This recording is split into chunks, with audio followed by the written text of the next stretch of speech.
Hello aspirants, welcome to daily news analysis of The Hindu and Indian Express. Today date is 30th January, so let's get started.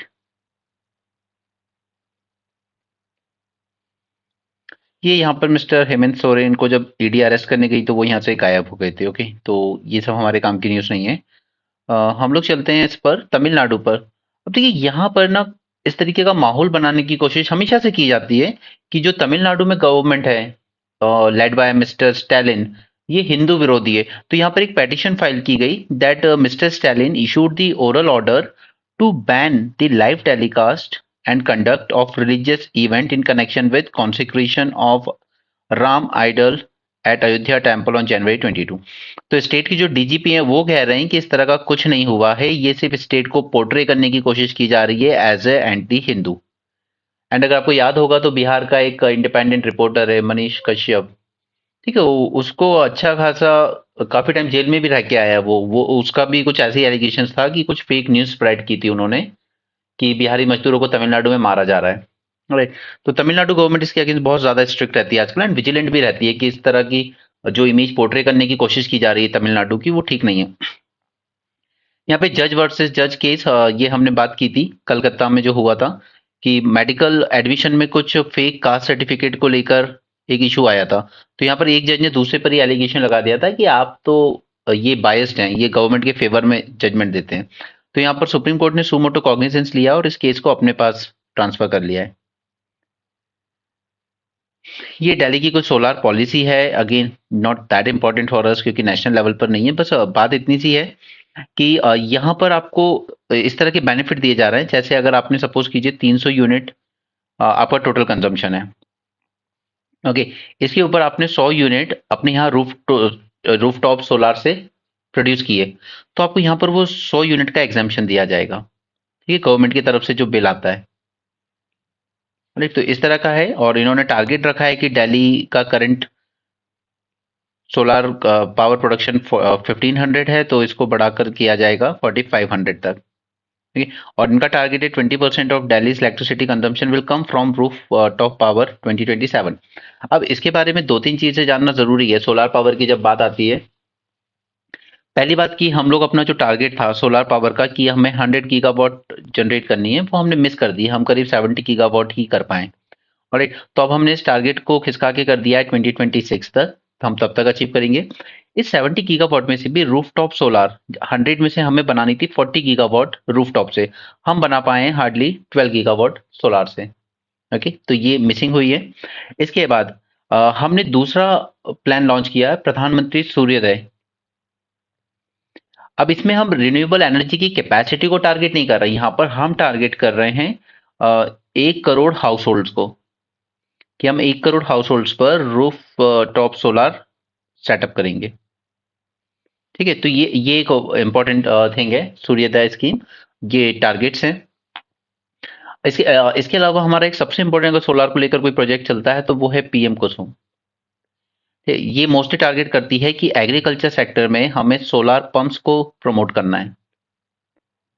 But again जितना अभी तक इसका implementation हुआ है उसमें एक shortcoming देखी गई है कि यहाँ पर फॉलो किया गया है one size fit all approach.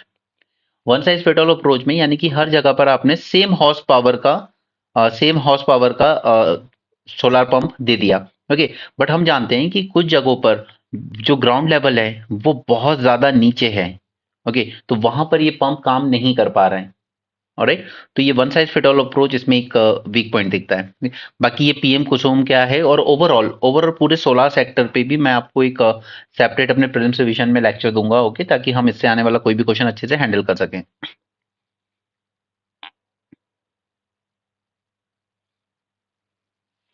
Again यहाँ पर अब आंध्र प्रदेश में जाकर सेटल हुआ तो महाराष्ट्र सरकार पर भी वही प्रेशर है। 2,500 से ज्यादा आशा वर्कर यहाँ पर हैं, उनकी भी डिमांड वही है ऑलमोस्ट। सैलरी हाइक होनी चाहिए, अनपेड बोनस हमारा दीजिए, टाइमली रेमुनरेशन। टाइमली रेमुनरेशन हमेशा एक इशू है, चाहे वो दिल्ली हो महाराष्ट्र या कुछ भी हो, इनके जो पेमेंट होती है वो हमेशा डिले होती है।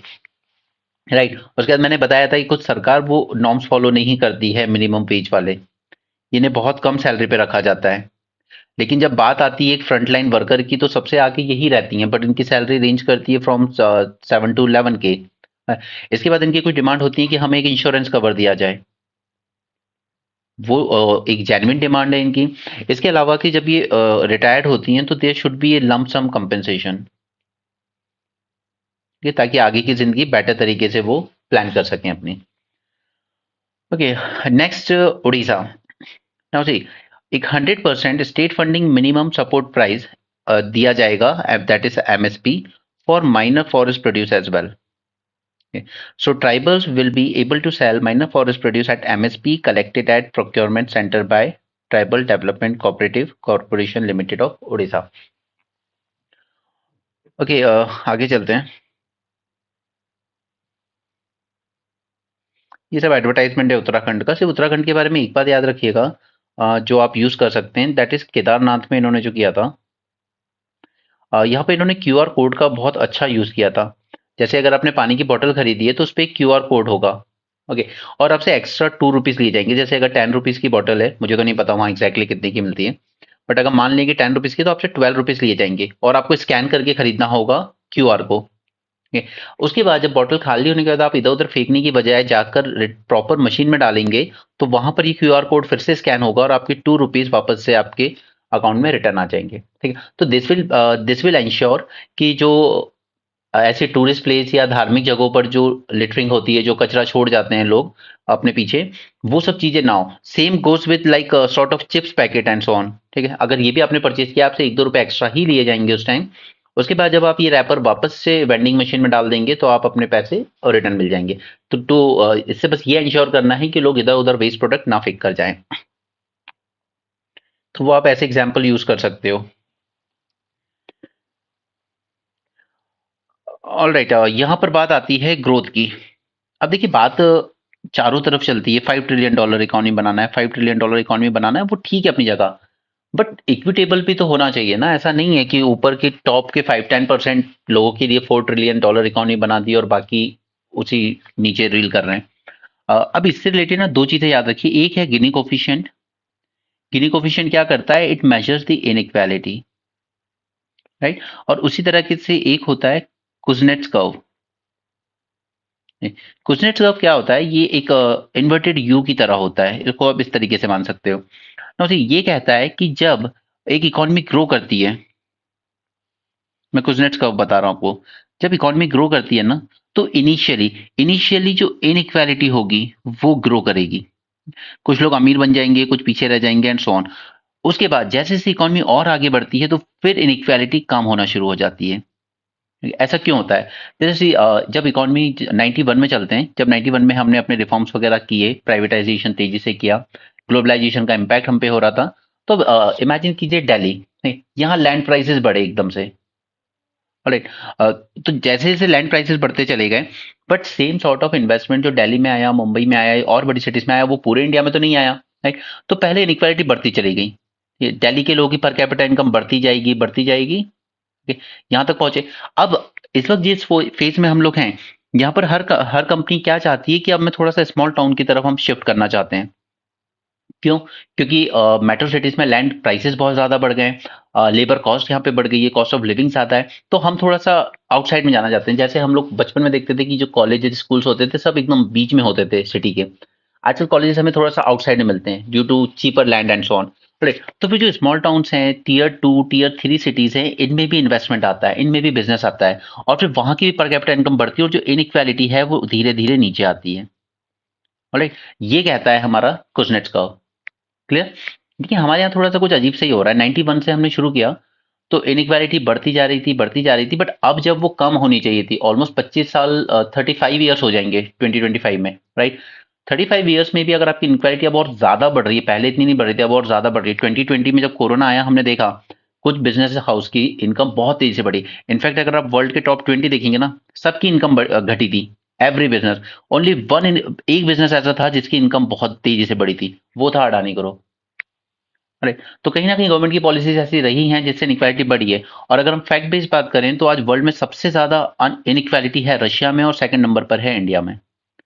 ओके, वर्ल्ड की सबसे ज्यादा इनइक्वल कंट्री की बात कर रहे हैं।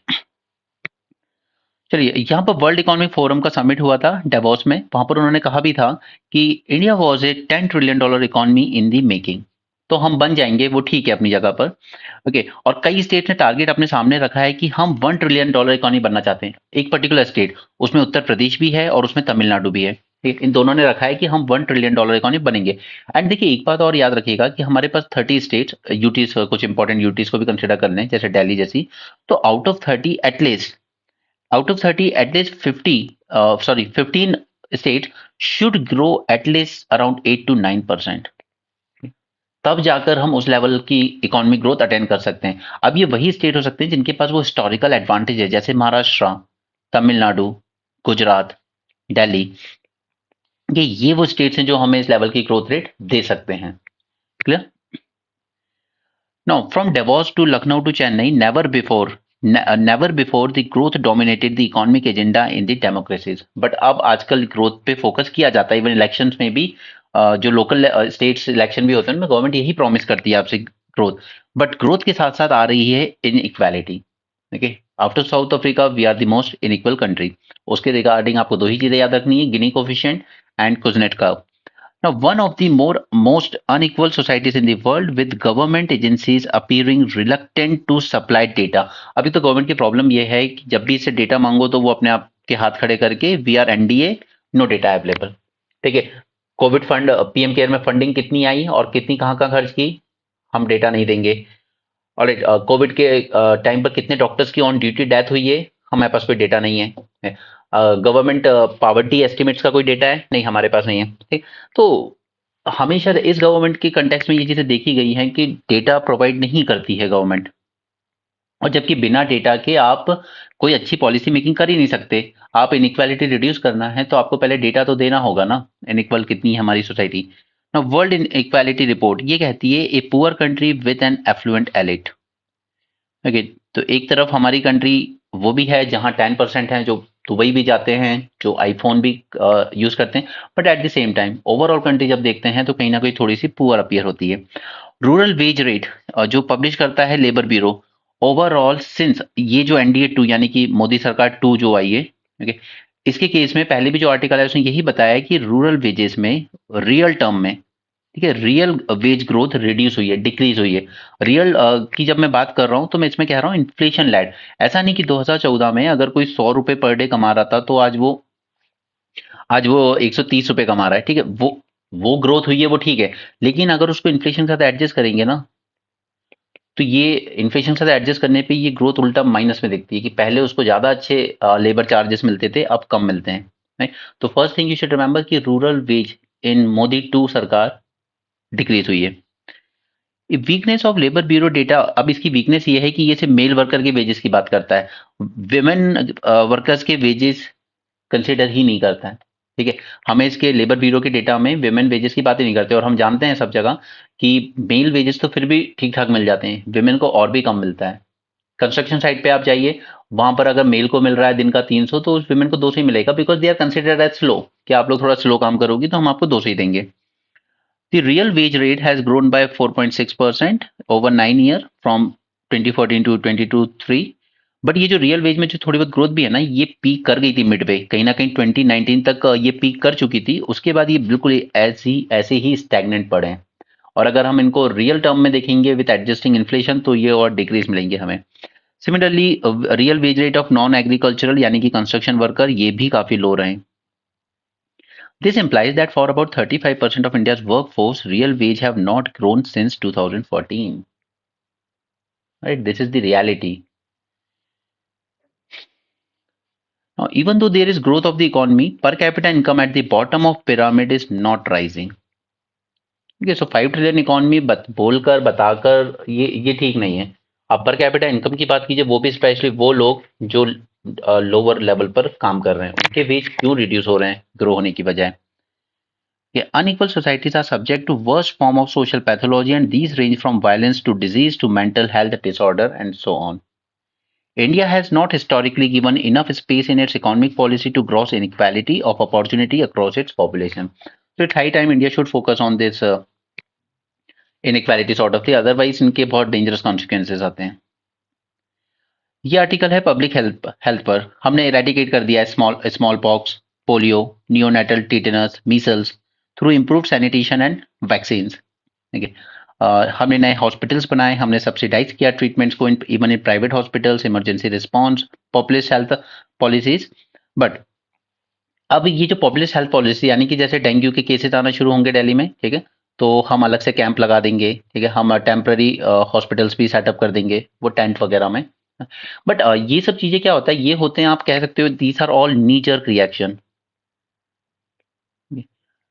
तो ये पॉपुलिस्ट मेजर होते हैं कि फिर सरकार चुनाव के टाइम दिखा पाती थी कि हमने ये हर साल ये किया वो किया। बट इस पॉपुलिस्ट रिएक्शन के चक्कर में होता ये है कि जो लॉन्ग टर्म में आपको जो करना चाहिए वो आप मिस कर जाते हो। कोई लॉन्ग टर्म पॉलिसी प्लान नहीं है। और सबसे बड़ी चीज है कि वो रिसर्च एंड डेवलपमेंट दवाइयों में उतनी एम्फेसाइज नहीं की जाती है। या फिर ये डेंगू वगैरह होने का सबसे बड़ा रीजन है आपकी सैनिटेशन, गंदगी एंड ऑल। तो ये सब डाइवर्ट कर देता है आपका attention from critical area such as sanitation, disease surveillance, public health facilities etcetera. Dengue को कंसीडर कीजिए, दीज आर उसके डेंगू के लिए हमें सिर्फ सिम्टोमेटिक ट्रीटमेंट मिलता है, कोई डेफिनेट क्योर तो है नहीं डेंगू के लिए, ठीक है। तो ये सब पॉपुलिस्ट मेजर्स जो होते हैं ये लॉन्ग टर्म स्ट्रेटेजीज, जैसे वेक्टर को अंडरस्टैंड करें, बायोनोमिक्स, ठीक है, अंडरस्टैंडिंग वेक्टर बायोनोमिक्स, या डेवलपिंग इफेक्टिव वैक्सीन। बट हमारी गवर्नमेंट्स क्या करती हैं, they prioritise immediate response over the sustainable prevention. Long term में नहीं सोचते हैं कि ये रिपीट ही ना हो, प्रिवेंट ही किया जा सके, बट वो सब एक नी जर्क रिएक्शन की तरह ट्रीट करते हैं। ओके, रूट कॉज साइडलाइन हो जाता है, that is long term prevention and research that is required in vector control, vaccine development and improvement in public health infrastructure. अब क्लाइमेट चेंज के रिस्पेक्ट में मैंने आपको एक दो बातें बताई थी, जैसे एरीबाडा के बारे में बताया था, ठीक है। ओशन टेम्परेचर वार्म होने से फीमेल के बर्थ ज्यादा हो रहे हैं, मेल के बर्थ कम हो रहे हैं। ये सबसे बड़ा एग्जांपल है क्लाइमेट चेंज का। उसी तरीके से क्लाइमेट चेंज की वजह से मॉस्किटोज का जो ब्रीडिंग पैटर्न है वो भी चेंज हो रहा है। So climate change is also affecting the mosquito breeding and movement pattern, and public health strategies need to adapt to these changes. Healthcare will benefit from being separated from political processes. Decisions should be based on scientific evidence and long-term goals rather than short-term political interests. All right, so this is an important point. This separation will ensure that public health policies are driven by data, expertise, and not electorate cycle. All right, these 2 points you should have in your answer. Next is investment in nutrition program. While not immediately visible, but have far-reaching implications for health and productivity. अब आपकी nutrition कितना अच्छा है body का वो depend करता है, लेकिन आप इसमें इन्वेस्ट करते भी हो तो रिजल्ट तुरंत नहीं दिखेंगे। जैसे जैसे बच्चा बड़ा होगा उसकी इम्यूनिटी कितनी बेटर डेवलप होगी वो रिजल्ट आपको बाद में दिखते हैं, बट इन्वेस्ट आपको करना पड़ता है। बट अगर कोई ये सोचेगा बस कि मैं कौन सा 20 साल रहने वाला हूँ सत्ता में, पॉलिटिक्स में, ओके, तो फिर वो लॉन्ग टर्म प्लानिंग पे ध्यान नहीं देते हैं। नेक्स्ट इज पोषण, जिसको हम पहले मिड डे मील स्कीम वगैरह कहते थे, पीएम पोषण अभियान। इसका टारगेट था स्टंटिंग को हमें 2% से कम करना। स्टंटिंग क्या है, आपकी height with respect to your age, ठीक है, आपकी एज तो बढ़ रही है बट आपकी हाइट नहीं बढ़ी है, ठीक है, that is called as stunting. एक टर्म होता है वेस्टिंग। वेस्टिंग क्या होता है, your weight with respect to your height, ठीक है, आपकी हाइट तो अच्छी है बट आपका वेट बहुत कम है। Now, stunting by 2%, undernutrition by 2%, anemia by 3%, and low birth weight by 2%, ये सब पोषण अभियान के गोल थे। एग्जैक्टली याद रखने की जरूरत नहीं है, बस थोड़ा सा आइडिया रखो, 2% 3%, that's all. National family health survey बताता है 35% of children under 5 are stunted, यानी कि इनकी हाइट कम है इनकी एज के हिसाब से, एंड 32% आर अंडर वेट। अब देखिए ये अंडर वेट स्टंटेड की बात तो है, लेकिन at the same time we are also the obesity capital of the world. ठीक, सबसे ज्यादा जो ओवरवेट वाले इश्यूज हैं वो भी इंडिया में ही है। ओके, तो ये बड़ी एक आयरनी है इंडिया के साथ। Now it highlights a significant gap in public health efforts. बात करते हैं फार्मास्यूटिकल इंडस्ट्रीज वगैरह की, तो इनका मोटिव सिर्फ एक ही रहता है, profit driven. Okay, so they often sideline area such as public health. India में 21 लाख टीबी केसेस आए 2021 में, और इसके कंपैरिजन में अगर आप यूएसए में देखेंगे तो यूएसए में हार्डली कितने थे, 8,000 केसेस आए। हमारे यहाँ 21 lakh TB cases, and these are deeply linked to socio economic factors such as poverty. TB मरीज सबसे ज्यादा आपको पॉवर्टी वाले एरियाज में ही देखने को मिलते हैं, इसलिए इसको कहा भी जाता है कई बार पुअर मैन डिजीज। ओके, अगर हम कोविड जैसी बीमारी को टैकल कर सकते हैं, उसके लिए दवाइयां इतनी जल्दी बना सकते हैं और लोगों तक पहुंचा भी सकते हैं, तो टीबी को भी हैंडल कर सकते हैं, ठीक है। बट इंडिया ने कभी टीबी जैसी बीमारी जिसका अधिकतर गरीबी में ज़्यादा रिलेशन रहा है गरीबों से, तो कभी भी गवर्नमेंट ने, किसी भी गवर्नमेंट जो भी इंडिया में आई हो, उसने टीबी के लिए उतने सीरियस एफर्ट कभी नहीं डाले जितने कि हमने कोविड के लिए डाले थे। ये पॉवर्टी, सैनिटेशन, ओवरक्राउडिंग, स्लम्स वगैरह, okay, they are prevalent in India. इसके अलावा बिहेवियर चेंज एक इंपॉर्टेंट एस्पेक्ट है, ओके। बट बिहेवियर चेंज पे आप वर्क तब करोगे ना जब आप लॉन्ग टर्म सोचोगे। आप तो सिर्फ पॉपुलिस्ट टेंडेंसीज हैं आपके अंदर, तो आपको शॉर्ट टर्म में सोचना है। The absence of specialised courses such as public health engineering in India education institutions point to a gap in multidisciplinary approach required in public health management. Public health is not just about treating disease, it is about preventing them as well. And मैं आपको पहले भी कुछ कुछ data मैं आपको बार बार इसलिए repeat करता रहता हूँ ताकि वो याद हो जाए। ये नहीं कि लास्ट में जाके आपका जब प्री क्वालिफाई हो गया तो मेंस के टाइम बुक लेके आ रहे हो फिर डेटा रट्टा मारे हो, नहीं। 70% जो डिजीज है हमारे इंडिया में, they are water borne disease. ठीक है, तो मस्ट हमें इंश्योर करना है कि हम एक pure drinking water supply ensure कर सकें even in a far flung areas, pure drinking water supply. But अब सुनने में शायद बुरा लगे, बट अगर आप लोग ओआरएन करोल बाग जैसे एरिया में रहते हो ना, तो आप लोग वाटर कैन ऑर्डर करते होगे, ठीक है। अब इस एरिया में कई बार I am here since long time, ठीक है, तो आई हैव सीन कि ये इनकी बॉटल लोकल जगह से ही भर ली जाती है एंड आपको सप्लाई कर दी जाती है। यहाँ पे कई बार इल्लियाँ भी होती हैं एंड वो छन्नी से ऐसे छान के भरते हुए भी देखा हुआ है, राइट। तो ड्रिंकिंग वाटर सप्लाई दिल्ली में आपको प्योर नहीं मिल रहा तो फिर विलेजेस में तो मिलना दूर की बात है। Anyway, a degree of autonomy is needed. Effective public health management should encompass preventive measures, policy formulation, community health, and environmental health, among others. In public health, adopting a separation of power approach is essential. Okay, क्योंकि politicians इस पे नहीं बना सकते अच्छी policy, ये experts से ही बनानी चाहिए, वो भी डेटा ड्रिवन।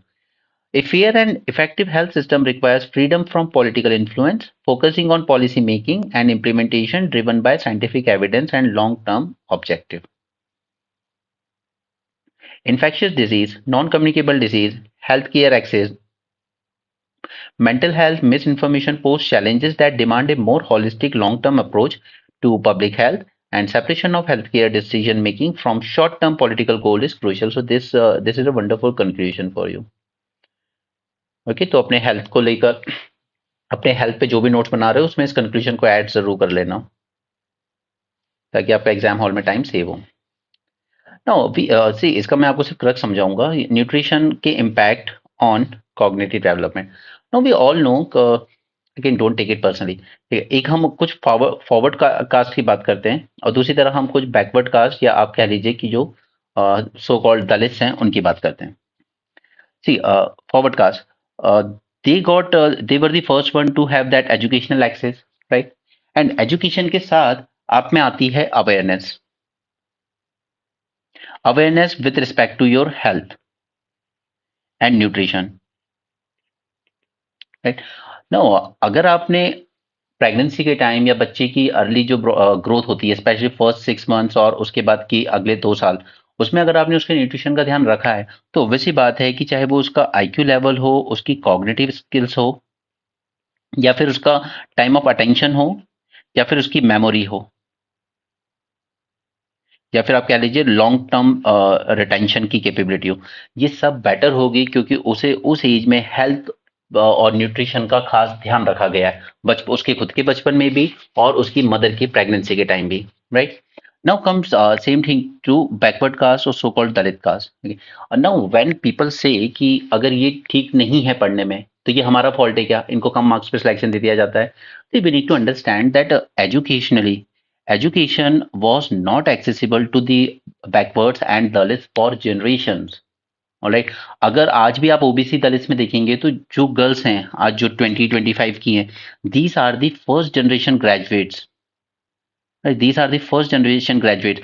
अब हम लोग जो आज की मदर्स में जो एक चीज देखते हैं वो सबसे इंपॉर्टेंट चीज है कि वो अपनी हेल्थ को लेकर एंड मोस्ट इंपॉर्टेंटली अपने चाइल्ड की एजुकेशन और करियर को लेकर बहुत अवेयर है, राइट। बट ये चीजें कोई ओवरनाइट तो आ नहीं जाएंगी, the psychological development it takes generation of education to become that sort of to develop that sort of psychological development. Okay, और वही मदर की जो एबिलिटी होती है और मदर का जो न्यूट्रिशन होता है, वो दोनों एक इंपॉर्टेंट रोल प्ले करता है कि उसके बच्चे का आईक्यू कैसा होगा, उसकी कॉग्निटिव स्किल्स कैसी होंगी, ओके, उसकी मेमोरी, रिटेंशन और ये सब किस तरीके का होगा. तो अल्टीमेटली दोनों चीज से हमें एक चीज समझ में आती है कि nutrition is very important thing which decides your psychological development, right.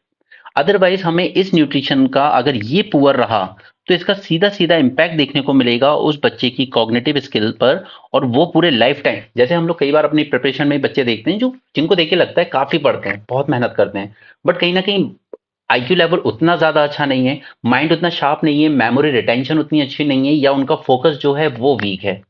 तो ऐसा नहीं है कि they are not trying their best, but the thing is कि वो जो वीकनेस जो पहले से रही है बचपन से, वो ऐसे ओवरकम नहीं की जा सकती तुरंत, राइट. बट उसमें एफर्ट्स लगाए रखना जरूरी है ताकि अगली जनरेशन जो हो, it should have that sort of skills, because आप न्यूट्रिशन अच्छा दे रहे हो अभी से. Stunting irreversibly affect the height and also the cognitive development of child. It results in lower educational achievements, particularly in low and middle income countries. ये Africa के बच्चों में देखिए यार, उनके उनमें क्यों नहीं है वो कॉग्निटिव स्किल्स, क्योंकि सबसे पुअर अगर न्यूट्रिशन और हेल्थ की प्रॉब्लम है तो वो अफ्रीका में है. Now, these are the effects of early human capital investments such as nutrition on cognitive development. Is their focus on specific cognitive achievement tests, scores in areas such as math, reading, vocabulary. हम AACR सर्वे तो हमेशा करवा लेते हैं, right. इस बार हमने सबसे ज्यादा रूरल एरियाज में किया, हमने टारगेट किया 14 to 18, ठीक है. और उसमें भी क्या निकल के आया कि अधिकतर जो बच्चे होते हैं वो कहीं ना कहीं इस एज तक अपने पेरेंट्स का हाथ बटाने लगते हैं वर्क में, ओके. और now this is a real fact कि रूरल एरियाज में सरकारी स्कूल की हालत क्या है सब जानते हैं, और उन सरकारी स्कूलों में अधिकतर कौन से बच्चे जाते हैं वो भी हम जानते हैं, एक पर्टिकुलर सेक्शन के बच्चे ही सबसे ज्यादा जाते हैं, राइट. तो इसीलिए एसीआर में फिर इतने बुरे आउटकम देखने को मिलते हैं, क्योंकि वो हेल्थ, वो न्यूट्रिशन, वो साइकोलॉजिकल डेवलपमेंट बच्चों में नहीं हो पाता है. ये ये डायरेक्टली आपकी कॉग्निटिव एबिलिटी और एक्सेस टू एजुकेशन को अफेक्ट करता है. तो यहाँ पे इन लोगों ने कुछ स्टडी परफॉर्म की थी which examines the link between early undernutrition and 4 की cognitive skills, that is memory, inhibitory control, long term memory and implicit learning. तो हमें करने की क्या जरूरत है? First we need to promote the early breastfeeding at least for 2 years. इसके अलावा we need to foster the sorry optimal child development, create breastfeeding friendly environment. Specially construction site वगैरह पे आप देखेंगे जो लेबर्स वर्क करते हैं, उन्हें बच्चों को वहां पर ब्रेस्ट फीडिंग कराना इतना आसान नहीं होता है, तो उसके लिए हमें क्रैच फैसिलिटी तो देनी पड़ती है. उसके अलावा उतना ब्रेस्ट फीडिंग फ्रेंडली एनवायरनमेंट बनाने की भी जरूरत है. Leveraging mobile technology to educate mothers, this is most important, ठीक है. अब वो चाहे आप एजुकेटेड हो या ना हो, बट एटलीस्ट प्लीज इतनी अवेयरनेस तो डेवलप करने की जरूरत है उन लोगों को कि आपको बच्चे के न्यूट्रिशन पे ध्यान देने की जरूरत है. अदरवाइज फिर ये जो आपकी पॉवर्टी की साइकिल है, ये जो सिर्फ हैंड लेबर वाला काम है, ये फिर जनरेशन बाय जनरेशन आप यही करते रह जाओगे, क्योंकि बच्चे को अगर स्कूल में एनरोल करवा भी लेगी गवर्नमेंट तो उसका आईक्यू लेवल होगा नहीं, फिर वो पीछे छूट जाएगा. ये we need to improve maternal nutrition, और इनके लिए कई स्कीम्स भी चल रही. Second, as the child grow diversifying their diet becomes crucial. Now again this is focusing on locally available nutrient rich food options. Okay, so crux सिर्फ इतना था कि बच्चे की अर्ली एज में और मदर के न्यूट्रिशन पे इन्वेस्ट करना होगा, और साथ में मदर को अवेयर करना होगा कि इसके क्या इम्पैक्ट हो सकते हैं बच्चे की कॉग्निटिव डेवलपमेंट पे. Okay, that was the crux. यहाँ पे सिटीजन डिजी यात्रा की हमने बात की थी कि सिटीजन के कंसेंट के बिना ही उनके फेशियल एफआरटी की जा रही है. ओके, तो यहाँ पर आप जरा ये डेटा देखिए, कई सिटीजन ने क्या कहा, दिस वन, कि हमने नोइंगली साइन अप किया, बट ऐसे कितने लोग हैं? सिर्फ 15%, और बाकी सब कुछ ने ये देखा कि यार इसमें क्यू शॉर्टेज है तो उन्होंने साइन अप कर दिया, right. But with consent, okay, ऐसे बहुत कम लोग मिले, have not signed up for Digi Yatra yet and always found the regular queue. 41% अभी भी उसी रेगुलर क्यू में जा रहे हैं, ठीक है. ओनली 15% लोग ऐसे हैं जो इस डिजी यात्रा ऐप के बारे में प्रॉपरली अवेयर थे, राइट. तो पहली तो गवर्नमेंट को उस अवेयरनेस क्रिएट करने की जरूरत है. सेकेंडली कि आप इस तरीके से जबरदस्ती नहीं कर सकते। नाउ साइमल्टेनियस इलेक्शन पे हम ऑलरेडी मेंस 450 प्लस में सारे डायमेंशंस देख चुके हैं, ठीक है। क्या फायदे हैं क्या नुकसान है, बट एक चीज देखिए, यहाँ पर दिल्ली को मिलाकर 15 स्टेट ऐसे थे जिनके इलेक्शन 5 से 8 महीने के बीच में लाई कर रहे हैं विद लोकसभा, ठीक है। दिस वन 5 से 8 महीने के बीच में लाई कर रहे हैं विद लोकसभा, तो इनको एक साथ क्लब करके लोकसभा के साथ कराया जा सकता था। अभी उसके लिए चलो कॉन्स्टिट्यूशन अमेंडमेंट वगैरह करानी वो अलग बात है, बट जब हम 2029 के आसपास आएंगे और अगर साइमल्टेनियस इलेक्शन का अ, वो बनता है, तो ये चीज की जा सकती है। 15 स्टेट्स के आप लोकसभा के साथ करा सकते हैं, बाकी के जो हैं ये 45 से लेकर 17 मंथ्स के बीच में पड़ेंगे लोकसभा के। तो इनको एक साथ क्लब करके कहीं ना कहीं 2.5 ईयर यानी कि 2.5 साल बाद कराए जा सकते हैं। यानी कि एक हम 24 में इलेक्शन कराएं, ठीक है, उसके बाद एग्जैक्टली 2.5 ईयर बाद 15 स्टेट के करा लें, और फिर जब 29 में इलेक्शन दोबारा आएंगे, ठीक है, तब हम लोग बाकी के 15 स्टेट्स के करा लें, ठीक है। और यही रिकमेंडेशन लॉ कमीशन का भी था, पार्लियामेंट्री स्टैंडिंग कमेटी का भी था कि आप 5 साल में 2 बार करा लीजिए, बार बार कराना ठीक नहीं है। अब जरा यहाँ पर देखिए, अभी लोकसभा के साथ होंगे इन 4 स्टेट के elections, these 4। MP Chhattisgarh Rajasthan Telangana Mizoram Lok Sabha से जस्ट 5 मंथ पहले हुए हैं, ठीक है, अभी दिसंबर में। उसके अलावा दिल्ली झारखंड हरियाणा महाराष्ट्र ये लोकसभा इलेक्शन होने के जस्ट 5 से 8 महीने बाद दोबारा होंगे। तो हम लोग हमेशा ही इलेक्शन साइकिल में रहते हैं, ठीक है। अब इसका सब चीज पे असर पड़ता है जो हम डिस्कस कर चुके हैं पहले मेंस 450 में। 52 के इलेक्शन, 57 के, 62 एंड 67 ये 4 इलेक्शन के टाइम पर साथ में ही होते थे, लोकसभा के भी और लेजिस्लेटिव असेंबलीज के भी, ठीक है। फिर ये साइकिल थोड़ी सी डिस्टर्ब होना शुरू हो गई। सबसे पहला बेनिफिट क्या होगा कि लोकसभा इलेक्शन कराने की कॉस्ट कितनी आती है, 4000 करोड़, और ये तो सिर्फ ऑफिशियल कॉस्ट है। अगर हम इसमें पार्टी एक्सपेंडिचर, कैंडिडेट के एक्सपेंडिचर जोड़ देंगे ना, expenditure by parties and candidate, तो ये कहीं कई गुना ज्यादा ऊपर जाएगा।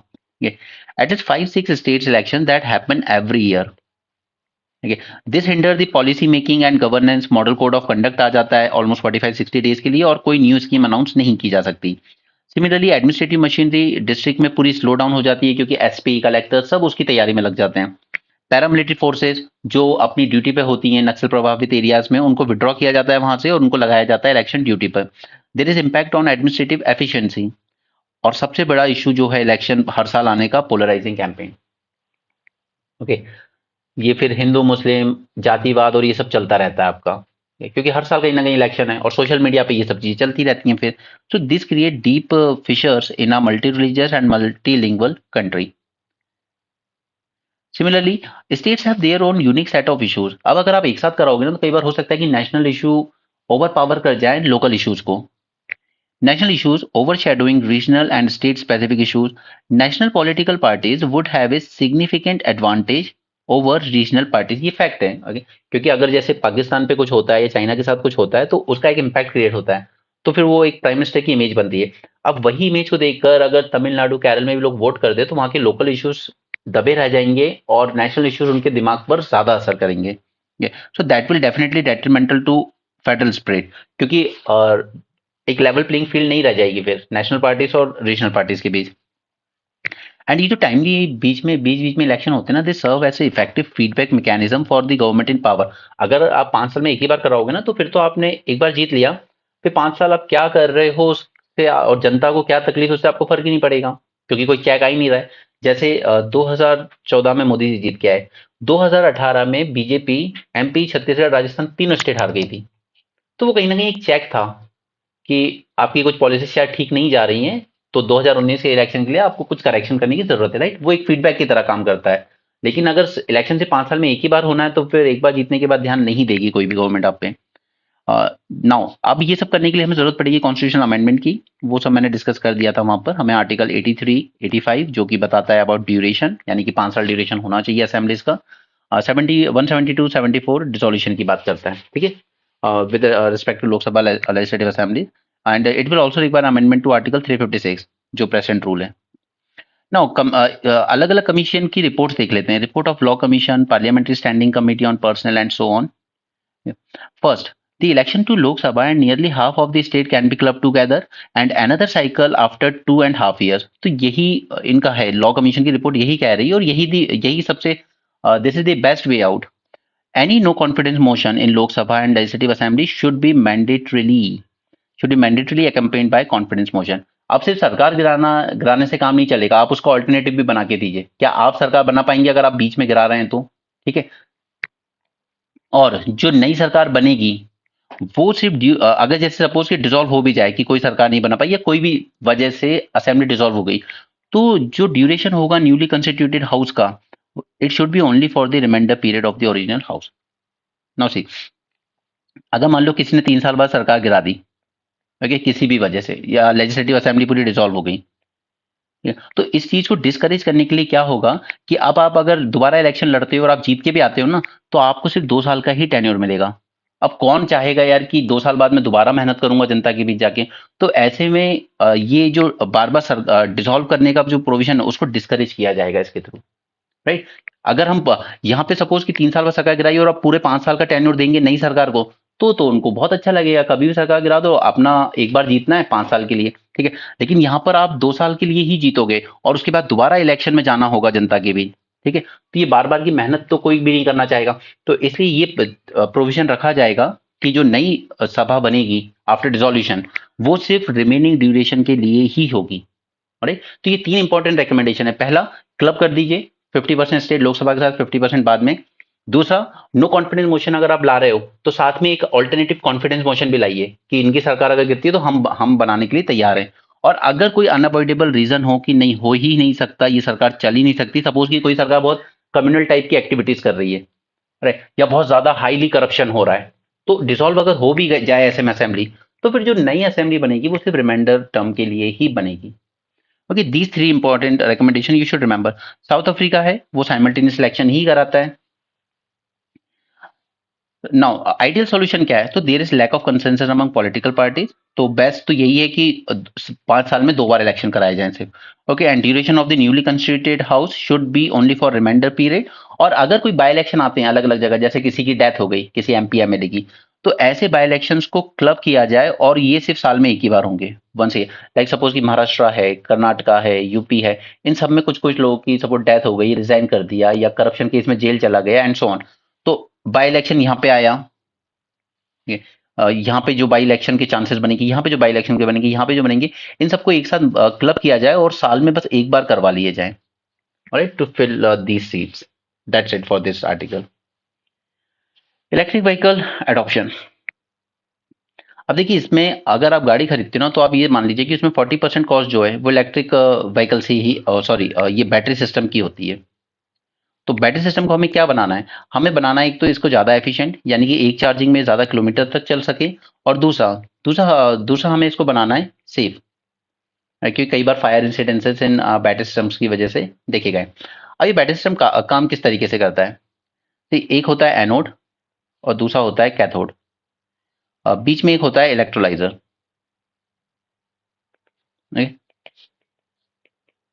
अब सपोज यहाँ से लिथियम आयन है, वो निकल के यहाँ पे गया कैथोड की तरफ, सॉरी, इलेक्ट्रॉन गया।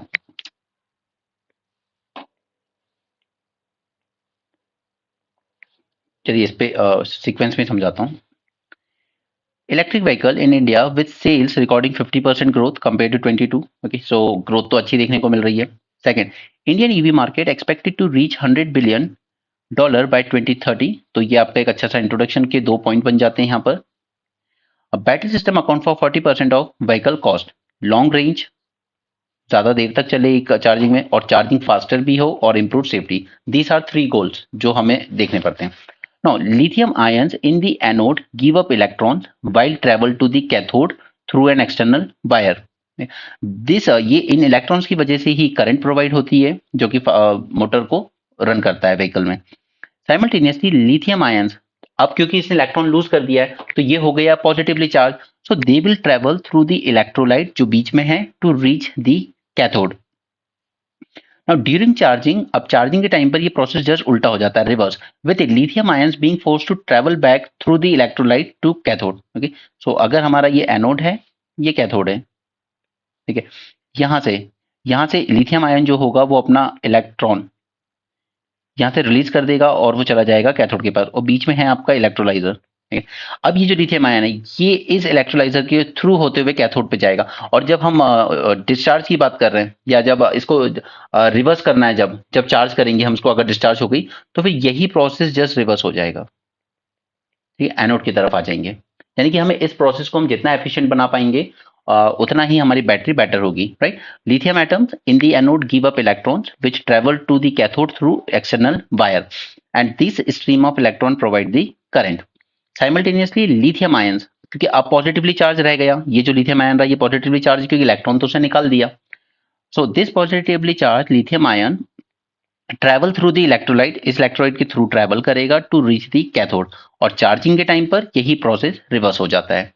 सो there is good reason why lithium is the material of choice, because lithium is the lightest solid element, ठीक है, first thing, and has a high propensity to give up its electron. अब अगर हम कोई ऐसा material use कर लें जो उतनी इजिली इलेक्ट्रॉन अपना दे ही नहीं रहा है, तो फिर ये करंट डेवलप ही नहीं हो पाएगी, राइट। सो ये एक रीजन है कि क्यों लिथियम ही यूज किया जाता है इन बैटरीज में अभी के लिए। Okay. This translates into lighter and smaller batteries with ability to store large amount of energy. There is need to make batteries more affordable and increase their lifespan, and then there is environmental concerns, क्योंकि ये जो mining वगैरह होती है lithium की और इसके अलावा जो और भी एलिमेंट यूज हो रहे हैं जैसे कोबाल्ट एंड निकल, ये बहुत पॉल्यूटरी है, तो पॉल्यूशन होता है इसमें काफी, ठीक। तो आप कह तो सकते हो कि इलेक्ट्रिक व्हीकल्स जो है एनवायरमेंट फ्रेंडली है, बट अगर आप इनके बैकअप में देखोगे, इनके बैकग्राउंड में, ये इलेक्ट्रिक व्हीकल बनाने में या बैटरी बनाने में जो जो चीजें यूज हो रही है उन सबकी माइनिंग जो है वो ऑलरेडी बहुत ही ज्यादा हैवीली एनवायरमेंट पॉल्यूशन करती है, ठीक है। तो ये तो वही बात हो गई कि पूरा पॉल्यूशन आप पहले ही कर आए, ठीक है, आपने ग्रीन हाउस एमिशंस पहले कर लिए, आपने वाटर वगैरह सब पॉल्यूट पहले ही कर दिया है। तो electric vehicle so called green, वो एक्चुअली में ग्रीन होता नहीं है। तो अब हम इस बैटरी को इंप्रूव कैसे करें? First approach is to retain the basic structure of lithium ion battery while making tweaks to the electrodes. यानी कि हम वो एनोड कैथोड को ऐसे ही रहने दें, बीच में जो इलेक्ट्रोड है उसमें कुछ चेंज किए जाए। The ideal electrode should be light weight, okay, and store a lot of lithium, provide sufficient pathways for lithium to easily enter and exit the electrode, and be made up of materials that are cheap, non-toxic and easily available. Now see, Tesla की बात करें तो Tesla uses cathode based on निकल magnesium cobalt, इसको याद रखिएगा, NMC, ये Tesla use करता है अपनी गाड़ियों में, and lithium iron phosphate in their battery, ठीक है। तो ये दो एलिमेंट चीजें हैं जो आपके इसमें यूज की जाती हैं बैटरीज में। क्यों की जाती है? NMC batteries are high energy density, आपको ज्यादा एनर्जी प्रोवाइड करती हैं, and thus provide for longer range, एक चार्ज में ज्यादा दूर तक चलेंगी। और जबकि जो एलपीएफ है, आयरन लिथियम आयरन फॉस्फेट वाली, these batteries have a longer life, better stability, are less toxic and have faster charging time. Right? तो ये दो पॉइंट्स आपको एग्जाम में पूछे जा सकते हैं कि ये जो इलेक्ट्रिक व्हीकल्स हैं या बैटरीज हैं उनमें क्या यूज होता है इनमें से। तो एनएमसी, एलपीएफ, इन दोनों को याद रखिएगा। ओके, नाउ अनदर अप्रोच, अब दूसरा अप्रोच जो है इन बैटरीज को एफिशिएंट बनाने का, वो है deploying sensing and control infrastructure around the battery to increase the safety, extended battery life and speed up charging. अब सोचिए कि आपने बैटरी के अराउंड एक सेंसर टाइप की चीज लगा रखी कि जैसे ही इसमें टेम्परेचर ज्यादा बढ़ेगा ये हीटअप होगी, तो फायर लगने से पहले ही ये अपने आप को स्विच ऑफ कर लेगा, right? For instance, a temperature sensor can be installed to detect dangerous condition and shut down the battery, preventing a fire. All right. Now, अब इसका एक ऑल्टरनेटिव डेवलप किया जा रहा है, that is solid state lithium battery, which seek to fix two common drawback of prevalent batteries. First is liquid electrolyte used in EV batteries is highly flammable. ठीक है, इसमें आग लगती है, इसलिए वो जो इलेक्ट्रिक व्हीकल के आग लगने के इंसिडेंट्स आ रहे हैं वो इसीलिए आ रहे हैं, ठीक है।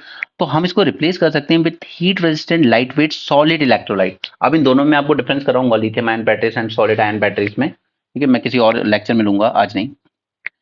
एक स्कैफोल्डिंग होता है, ये एक तरह का ग्रेफाइट होता है विच हाउसेस द लिथियम एटम। तो ये जो कार्बन स्कैफोल्डिंग है it provides the required stability. तो अगर हम कुछ ऐसा बना लें जो ये कार्बन स्कैफोल्डिंग हमें प्रोवाइड कर दे, ठीक है, तो ये जो हम अलग से ग्रेफाइट लगा रहे हैं इसको लगाने की जरूरत नहीं पड़ेगी, राइट। तो ये जो सॉलिड इलेक्ट्रोलाइट है in SSB provide sufficient structural stability and good separation between anode and cathode, and that the carbon scaffolding is no longer needed at the anode, and this can significantly reduce the weight of the battery and also improve the charging speed.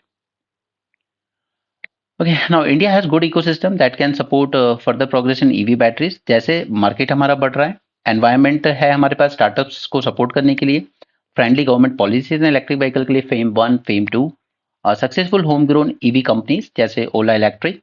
Further fundamental research in material science चल रही है, specially IIT Madras and IIT Mumbai इसमें काफ़ी आगे हैं। काफ़ी government research labs भी हैं जो इनमें इन्वेस्ट कर रही हैं। सेमीकंडक्टर्स को भी हम प्रमोट कर रहे हैं, सेमीकंडक्टर इंडस्ट्री को। They all are contributing to advance sensor and processor that will power the next generation of BMS. यहाँ पे गवर्नमेंट ने सिमी एक ऑर्गेनाइजेशन है उस पर 5 साल का एक्सटेंशन और कर दिया है। The organization was declared as unlawful association under UAPA act 2001। UAPA act में आपके साथ पहले डिस्कस कर चुका हूँ, रिवीजन सीरीज में दोबारा करेंगे। Maldives main opposition party moves impeachment against president Muizzu. अब देखिए इनका इम्पीच होने का पूरा पूरा चांसेस है क्योंकि इनके यहाँ पर है सिर्फ 80 सीट्स, 80 सीट्स। इनका जो पार्लियामेंट है उसको मजलिस कहते हैं। 80 सीट्स है जिसमें जो अपोजिशन पार्टी है उसके पास 42 सीट्स है। नाउ यू विल थिंक कि अगर इनका मेजोरिटी तो फिर ये कैसे बने प्रेसिडेंट। प्रेसिडेंट का डायरेक्ट इलेक्शन होता है इनके प्रेसिडेंट का। ठीक है, तो जरूरी नहीं है कि जिस पार्टी से प्रेसिडेंट इलेक्ट हुए हैं वो प्रेसिडेंट मेजोरिटी भी होल्ड करता हो पार्लियामेंट्री इलेक्शन। पार्लियामेंट्री इलेक्शन अलग है, पार्लियामेंट्री इलेक्शन के अभी होंगे इस साल 4-5 महीने में। ठीक है, तो अपोजिशन पार्टी के पास ज्यादा सीट्स हैं, तो आउट ऑफ 80 अगर 56 वोट्स अपोजिशन पार्टी जुटा लेती है तो इनका इम्पीचमेंट हो जाएगा। और ये जुटाने के ज्यादा चांसेस इसलिए है क्योंकि इनकी जो पार्टी है इनकी मिस्टर मुइजू की, उस पार्टी के 13 मेंबर ऑलरेडी उनसे अलग हो चुके हैं, उनके अपोजिशन में आ चुके हैं। ठीक है, तो आप मान लीजिए कि 42 प्लस 13 कितने हो गए, 55, ऑलमोस्ट 55 हो गए। एक वोट और एक्स्ट्रा चाहिए होगा तो ये इम्पीच हो जाएंगे। राइट, तो इन पे इस वक्त तलवार लटक रही है। ये इनका लोकल प्रोसेस है तो ऐसा कुछ जानना ज्यादा जरूरी नहीं है हमारे लिए। मालदीवियन डेमोक्रेटिक पार्टी जो अपोजिशन है, it is holding 42 seats in 80 member Majlis and it appears to join forces with Democrats, a breakaway faction of with 13 seats against the ruling People's National Congress। ये ruling party है जिससे ये आते हैं, तो इसमें से 13 एमपी, ठीक है, 13 एमपी निकल चुके हैं। ठीक है, वो ब्रेक कर चुके हैं इनसे, तो इनके इम्पीचमेंट के चांसेस काफी स्ट्रांग हैं। और रीजन उन्होंने क्लियरली दिया है, वहाँ के जो एमपी से उन्होंने क्लियर रीजन दिया है कि इन्होंने हमारे जो लॉन्ग स्टैंडिंग पार्टनर है इंडिया, उसके अगेंस्ट जो पॉलिसीज ले रहे हैं ये पूरे इंडियन ओशन रीजन को थ्रेट में डाल रहे हैं। हम्बोल्ट एनिग्मा, ये मैंने आपके साथ पहले एक बार ब्रेनस्टॉर्मिंग में भी डिस्कस किया था। ये क्या होता है? देखिए जनरली हम लोग क्या मानते हैं, जो हमारे ट्रॉपिक्स वगैरह हैं, ठीक है, जो ट्रॉपिकल रीजन है हमारा, ये इक्वेटर है, ये ट्रॉपिक ऑफ कैंसर है, ये ट्रॉपिक ऑफ कैप्रिकॉन है। तो हम ये मानते हैं कि इस रीजन में सबसे ज्यादा सनलाइट पड़ती है, सबसे ज्यादा बारिश भी यहीं होती है। तो ये ऑब्वियसली फैक्ट है कि शायद इस रीजन में सबसे अच्छा इकोसिस्टम होना चाहिए। राइट, बट अब अगर हम अपना एग्जाम्पल देखें तो हमारे यहाँ ट्रॉपिक ऑफ कैंसर कहाँ से पास होता है? एमपी छत्तीसगढ़ को समझते हैं एक बार। ठीक है, एमपी है, छत्तीसगढ़ है, तो उसमें हम ये मान सकते हैं कि शायद हमारा जो वेस्टर्न घाट है, ये पूरा गुजरात से लेकर नीचे तक, इस वेस्टर्न घाट में सबसे अच्छा इकोसिस्टम होना चाहिए, यहाँ की बायोडाइवर्सिटी सबसे ज्यादा होनी चाहिए। लेकिन नहीं, सबसे अच्छी बायोडाइवर्सिटी हमें देखने को मिलती है हमारे नॉर्थ ईस्टर्न हिमालयाज में। राइट, तो ये हम्बोल्ट एनिग्मा यही बताता है कि देखिए ये इसका एक्सेप्शन है।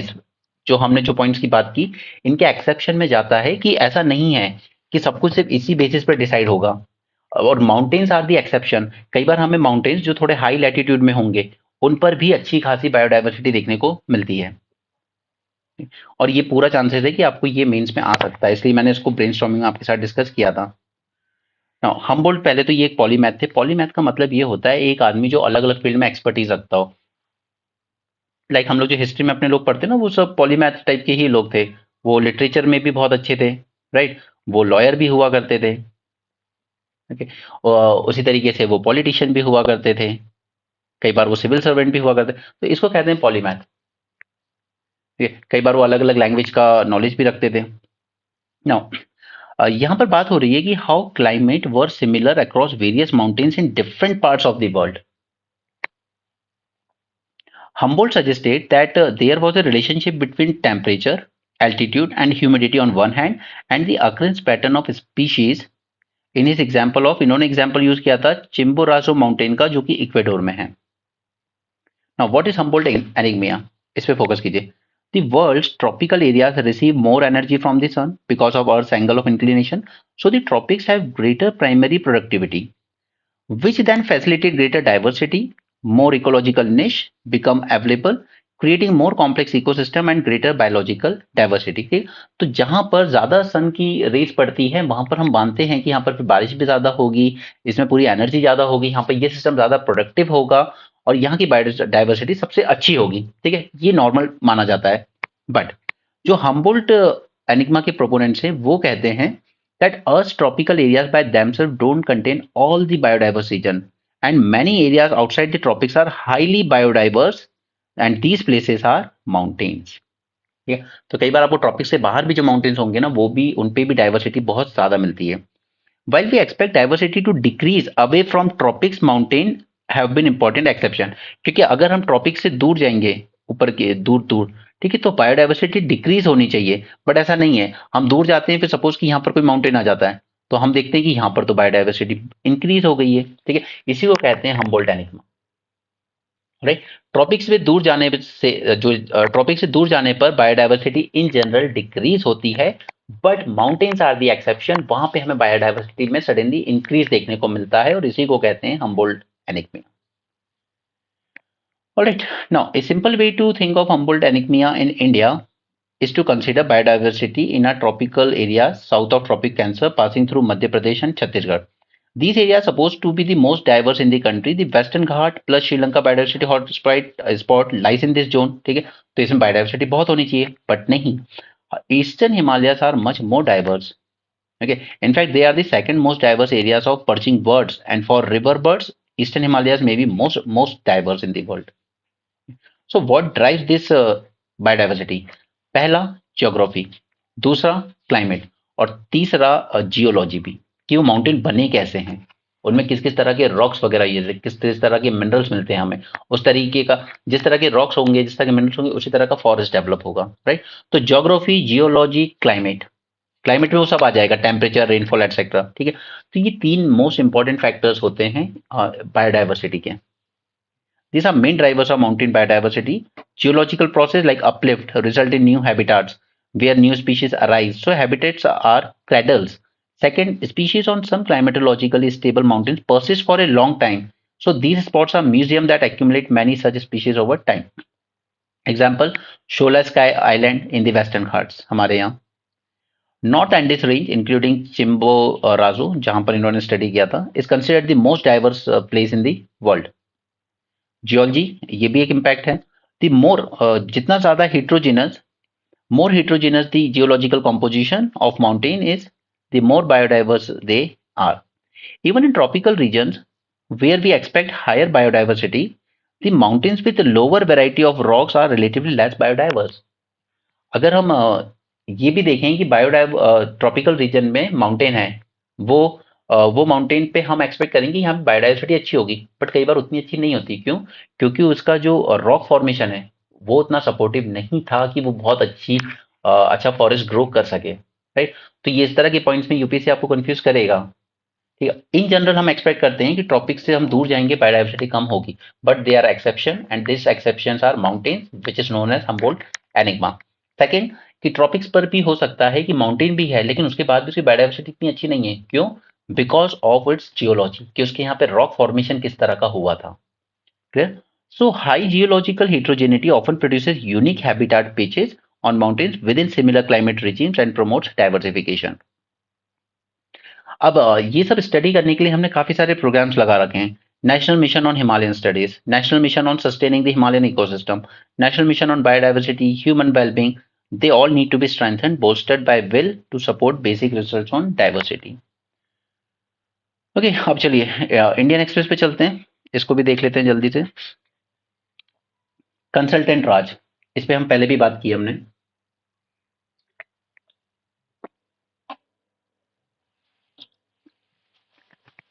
इसको विद रिस्पेक्ट टू करप्शन भी मैंने आपके साथ डिस्कस किया था। सी, एक गवर्नमेंट है, उसको एक कोई स्कीम फॉर्मुलेट करनी है, उसके लिए कहती है कि हमने कुछ एक्सपर्ट्स हायर करें। जैसे वर्ल्ड की बड़ी-बड़ी कंपनीज़ हैं जैसे डेलॉइट, ओके, या अर्न्स्ट एंड यंग, इस तरह की कंपनीज़ को करोड़ों में पैसे दिए जाते हैं बाय दीज़ आप कह लीजिए गवर्नमेंट या उनके सेक्रेटरीज़, जो ये पॉलिसीज़ के लिए इनको हायर करते हैं। अब ये किस बेसिस पर इन एक्सपर्ट्स को चूज़ करते हैं इन कंपनीज़ को एडवाइस के लिए, ये पूरी तरीके से ओपेक है। और इसमें कई बार एलिगेशंस ये भी लगे हैं कि ये सेक्रेटरीज़ 2-3 चीज़ें इस पे कंसीडर करते हैं। फर्स्ट, कि आपकी जो प्राइवेट कंपनी है क्या उसमें मेरा कोई फैमिली मेंबर इसमें काम कर रहा है? ठीक है। अगर सपोज कि आप एक सेक्रेटरी लेवल पे हो गवर्नमेंट पे और आपको एक कंपनी के साथ कॉन्ट्रैक्ट करना है फॉर इट्स एक्सपर्ट ओपिनियन, तो उसमें आप ये कर सकते हो कि आप मेरे एक फैमिली मेंबर को करोड़ों की पैकेज पे जॉब दे दीजिए और मैं आपकी कंपनी को एज अ कंसल्टेंट हायर करवा दूंगा गवर्नमेंट से। ठीक है, तो एक तो ये करते हैं।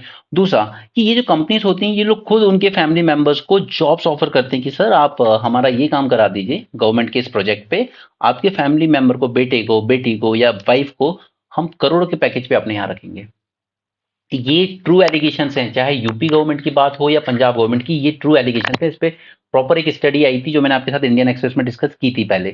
Okay, consultant Raj 1500 including from big four in 44 government department, annual spending हर साल 302 करोड़ रुपए तक दिए जा रहे हैं इनको। अगर आपको इन्हीं से एक्सपर्ट ओपिनियन लेनी है तो फिर आपके आईएएस किस काम के हैं? ठीक है, दूसरी तरफ आप इनमें रिड्यूस भी कर रहे हो और फिर आप लेटरल एंट्री किसके लिए लेकर आए थे? उसका मोटिव यही था ना कि हम लोग एक्सपर्ट लेकर आएंगे प्राइवेट इंडस्ट्रीज से, फील्ड स्पेसिफिक। तो फिर और अलग से इन कंसल्टेंसीज को हायर करने पे पब्लिक का टैक्स पे पेयर का पैसा वेस्ट करने से क्या सेंस बनता है? राइट। और फिर इसकी पूरी तरीके से ओपिकनेस है और यहाँ पर क्लियर कन्फ्लिक्ट ऑफ इंटरेस्ट भी आते हैं कि गवर्नमेंट में बैठा हुआ एक ऑफिसर ही ऐसी कंपनी के साथ डील कर रहा है जहां उसी का कोई फैमिली मेंबर एम्प्लॉय है। Right, there is clear conflict of interest. As many as 1500, around 1500 consultants from external agencies, that is Big Four, working with them. ठीक है, 44 departments of government of India. और यही होता है असली करप्शन। इसी तरीके से होता है जो बाहर दिखाई नहीं देता उतना easily. Annually expenditure of 302 crore. उसके बाद फिर आपके पास सजेशन है ना कि आपके जो आईएएस वगैरह रिक्रूट होते हैं, सपोज कि कोई एम्स का स्टूडेंट रिक्रूट हुआ है आपके यहाँ पर, कोई आईआईटी का स्टूडेंट हुआ है, तो आपको रिकमेंडेशन दिए हैं कई बार पहले एक्सपर्ट्स ने कि आप इनको इनकी फील्ड में ही वर्क करने दीजिए। ठीक है, उन्हें उन्हीं की फील्ड का एक्सपर्ट बनने दीजिए और बाद में आप सीधे इनको ले आइए जॉइंट सेक्रेटरी के लेवल पर। ठीक है, आफ्टर 15-20 ईयर्स इन्हें डिस्ट्रिक्ट लेवल की पोस्टिंग मत दीजिए, वो एक जर्नलिस्ट का काम है, उसमें इनकी जरूरत नहीं है। इन्हें अपनी फील्ड की एक्सपर्टीज डेवलप करने दीजिए, उन्हें अपने नाम के साथ आईएएस लगाने दीजिए क्योंकि उन्होंने एग्जाम निकाला है। बाद में उनको सेक्रेटरी लेवल पर आइए ताकि वो उस फील्ड स्पेसिफिक पॉलिसी फॉर्मुलेशन में अपना खुद का एक्सपर्ट ओपिनियन यूज कर सके। ठीक है, बट वो आपको करना नहीं है। इस तरीके से अलग से आप कंसल्टेंसीज हायर कर रहे हो और ये सब गवर्नमेंट कर रही है, from Punjab to UP to Maharashtra, everybody doing, even the central government is doing. Alright, this is sheer waste of public money. Government bring non-urea fertilizer under price control and fixes the profit margin. Now see, एक है nutrient based fertiliser scheme, ठीक है, इससे urea को बाहर रखा गया। क्योंकि यहाँ पर क्या है कि पूरा डी कंट्रोल कर दिया गवर्नमेंट ने कि आप देख लीजिए अपने हिसाब से आपको क्या प्राइस फिक्स करनी है। बट यूरिया को हमने डी कंट्रोल नहीं किया क्योंकि ये बहुत इंपॉर्टेंट है। इस पे प्राइस जब हद से ज्यादा बढ़ जाते हैं तो फार्मर्स का प्रोटेस्ट शुरू हो जाता है, बिकॉज ये सबसे ज्यादा यूज होता है यूरिया हमारे यहाँ। But at the same time मैंने आपको ये भी बताया कि 8:4:1 ये है एनपीके का यूसेज हमारे यहाँ, जबकि आइडल होता है 4:2:1, ये होना चाहिए। ठीक है, तो हमारे यहाँ ओवर यूज होता है इनका फर्टिलाइजर्स का, स्पेशली यूरिया का बहुत ज्यादा। Now, Modi government brought DAP, MOP, all other such fertilizer that receive the nutrient based subsidy, यानी कि डीरेगुलेटेड फॉर्म में जो थी अभी तक, उनको लेकर आए रीजनेबल प्राइसिंग कंट्रोल में। यानी कि यहाँ पर गवर्नमेंट फिक्स करेगी कि आप कितना प्रॉफिट अर्न कर सकते हो। Obviously in context of elections and all, यहाँ पे गवर्नमेंट फिक्स करेगी कि आप कितना प्रॉफिट अर्न कर सकते हो। अगर आप हद से ज्यादा प्रॉफिट अर्न कर रहे हो तो गवर्नमेंट आपसे वो पैसा ले लेगी। एनपीएस स्कीम आई थी 2010 में, market determined set by individual company selling them. आप देख लीजिए अपना कि आपको कितना एमआरपी पे बेचना है। ओके, एंड गवर्नमेंट आपको सिर्फ एक फिक्स्ड पर टन सब्सिडी दे देगी ऑन ईच फर्टिलाइजर। ओके, इस पे भी आगे भी आएंगे हम। Okay. The guidelines to be effective retrospectively from April 1, 2023 have prescribed maximum profit margin that will be allowed for fertilizer firm, that is 8% for importers, 10% for manufacturers and 12% for integrated manufacturers. आपको सिर्फ ये बात याद रखनी है कि government will prescribe the maximum profit margin that will be allowed for the fertilizer firm. Okay, companies earning the unreasonable profit will have to refund the same to the Department of Finance. So simply, these new guidelines impose indirect MRP controls on non-urea fertilizer by capping the profits that companies can earn from their sale. Let's move ahead. Tamil Nadu वाला issue हमने देख लिया, portray किया जा रहा है उनको as a anti Hindu. Fingerprints to videos and pictures. NIA build. NIA आप जानते हैं, national investigation agency. For the first time, it collected details of all terrorists, including those from Indian Mujahideen and Lashkar-e-Taiba, as well as Khalistani militant groups, and uploaded them on one common server in its headquarter Delhi. अब one common server पर इनकी details डालने से क्या होगा? ये होगा कि जो पुलिस वगैरह है अलग अलग स्टेट की, वो इस सर्वर के थ्रू एक्सेस कर पाएंगे कि यार ये इंडिविजुअल एनआईए की लिस्ट में है, ये टेररिस्ट है, ठीक है. तो अब जैसे यूज कीजिए कि आपकी रेलवे स्टेशन पर एफआरटी टेक्नोलॉजी लगी हुई है, सॉरी, अगर हमने एफआरटी टेक्नोलॉजी यूज करते हैं, आपका फेशियल रिकग्निशन किया जाएगा जहाँ पर कोई टेररिस्ट रेलवे स्टेशन या एयरपोर्ट पर घूम रहा है, ठीक है, सपोज रेलवे स्टेशन, सीसीटीवी में दिख जाएगा, ठीक है, और एफआरटी के थ्रू तुरंत मैच भी हो जाएगा क्योंकि सब कुछ उसकी डिटेल्स ऑलरेडी यहाँ एक कॉमन सर्वर डेटाबेस पे पड़ी हुई है, and he will be caught easily. और ये मेंटेन कौन करेगा? National terrorism data fusion and analysis centre. It will also have the face recognition system as well. So Ministry of Home Affairs has banned 39 terror organization and declared 56 people as designated terrorists under the UAPA. Okay? तो ऐसा common data होने से police वगैरह को easily coordinate कर पाओगे.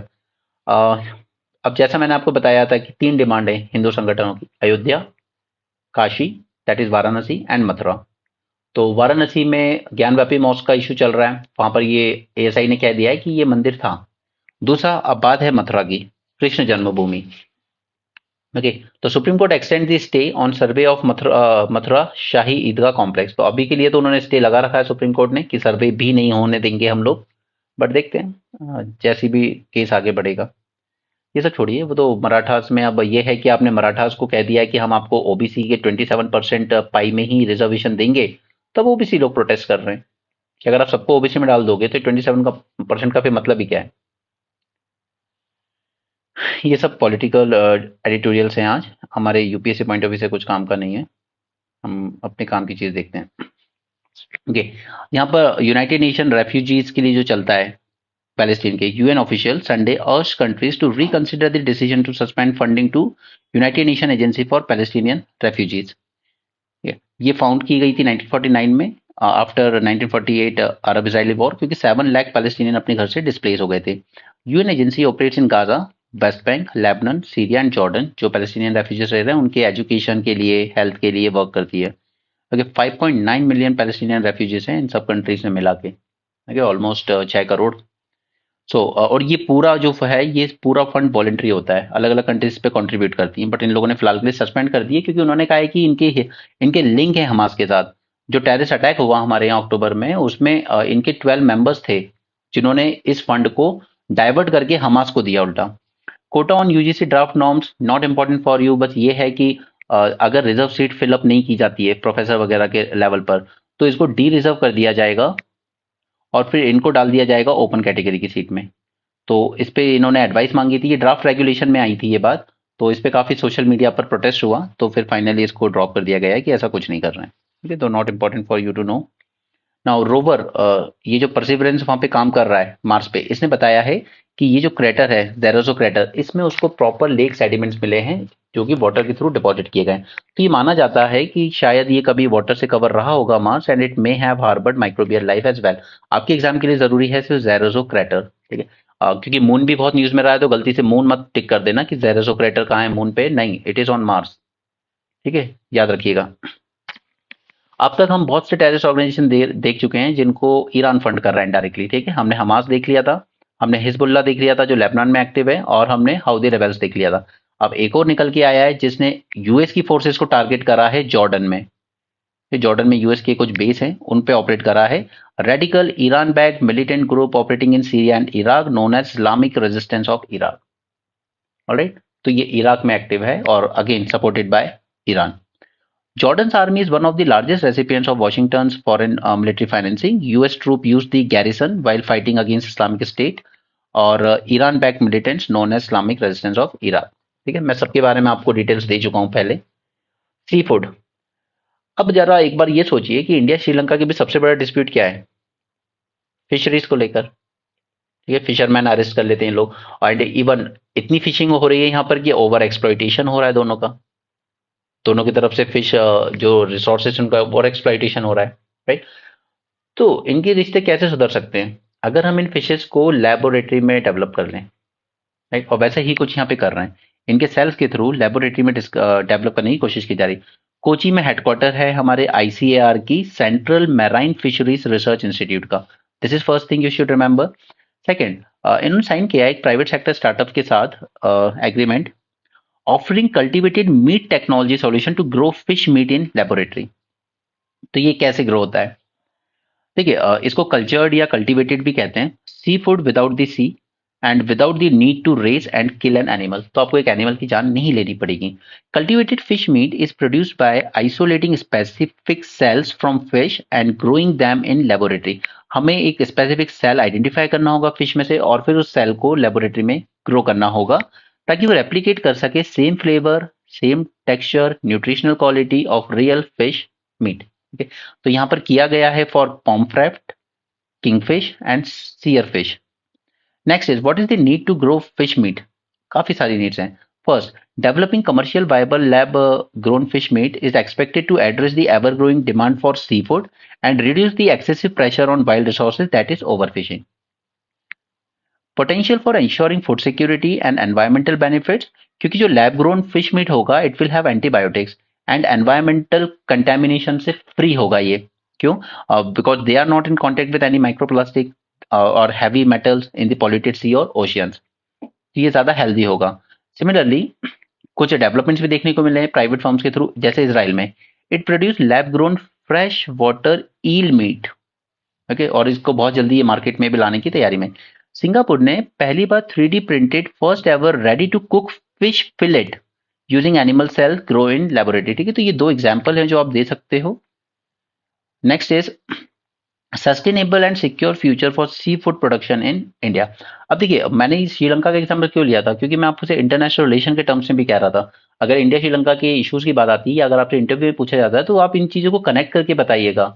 ठीक है, तो वो दिखाता है कि आपके प्रिपरेशन और आपकी आपका जो डोमेन ऑफ नॉलेज है वो कितना ब्रॉड है, कि अगर हम दोनों के बीच का सबसे बड़ा इश्यूज फिशिंग है, तो क्यों ना दोनों मिलकर, बेटर है कि हम लोग ये लैब मीट टाइप की चीज में रिसर्च करें। ठीक है, एक ऑल्टरनेटिव डेवलप करने की कोशिश करें rather than keep on fighting, right?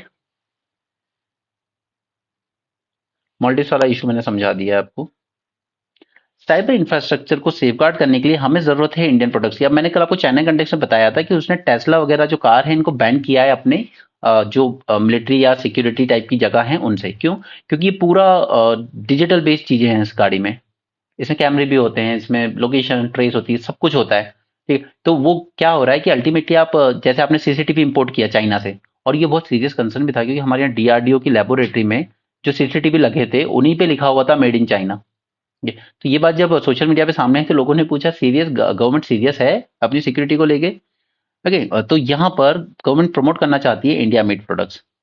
Development of indigenous cyber security products and solutions. The center is expected to recommend enterprises, especially those in critical sectors like banking, telecom, energy, to use only security products and services developed in India. Okay, this is important.